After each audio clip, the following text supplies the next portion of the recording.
کیسا عجیب۔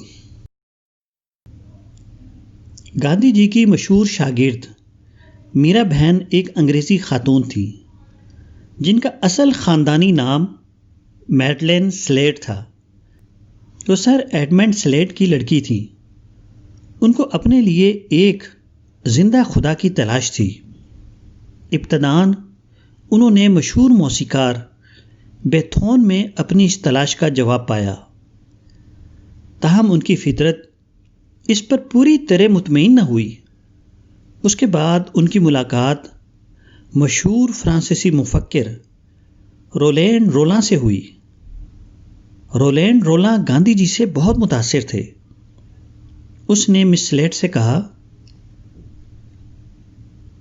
کیا تم نے گاندھی جی کے بارے میں نہیں سنا؟ مس سلیٹ نے کہا، نہیں۔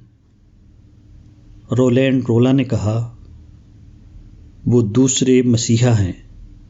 ہی از another کرسٹ۔ اس کے بعد مس سلیٹ نے مہاتما گاندھی کا مطالعہ شروع کیا اور ان کی اتنی گرویدہ ہوئیں کہ اپنا وطن چھوڑ کر مستقل طور پر ہندوستان آنے کے لیے تیار ہو گئیں۔ یہ 1924 کا واقعہ ہے۔ مس سلیٹ نے سمندری جہاز پر اپنے لیے ایک برتھ ریزرو کی تاکہ وہ جلد سے جلد ہندوستان پہنچ سکیں۔ اس کے بعد اچانک انہیں خیال آیا کہ میں گاندھی جی کے ملک میں جا رہی ہوں، مگر میں گاندھی جی کے ملک کی زبان نہیں جانتی۔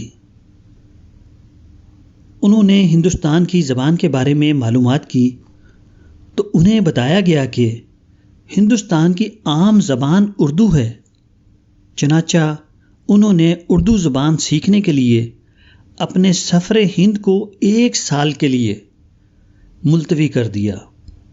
وہ اس سے پہلے انگریزی، فرانسیسی اور جرمن زبانیں جانتی تھیں۔ انہوں نے دوبارہ محنت کر کے اردو سیکھی اور پھر 1925 میں ہندوستان آئیں۔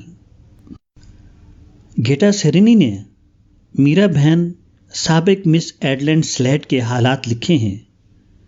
انہوں نے مذکورہ واقعے کا ذکر کرتے ہوئے لکھا ہے، In the fall of 1924, 4 months into her training, including learning Urdu and converting to the vegetarianism.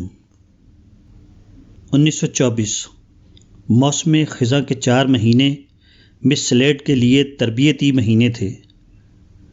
ان میں انہوں نے اردو زبان سیکھی اور اپنے آپ کو سبزی خوری کا عادی بنایا۔ 50 سال پہلے ملک کی عام زبان اردو تھی۔ یہ دین کی عمومی اشاعت کا بہت بڑا موقع تھا، مگر اس کو مسلمانوں نے لایعنی سیاست کے لیے استعمال کیا۔ نتیجہ یہ ہوا کہ خدا نے یہ موقع ان سے چھین لیا۔ اب اردو کے ذریعے یہاں نہ سیاست کا کام کیا جا سکتا ہے اور نہ اشاعت دین کا۔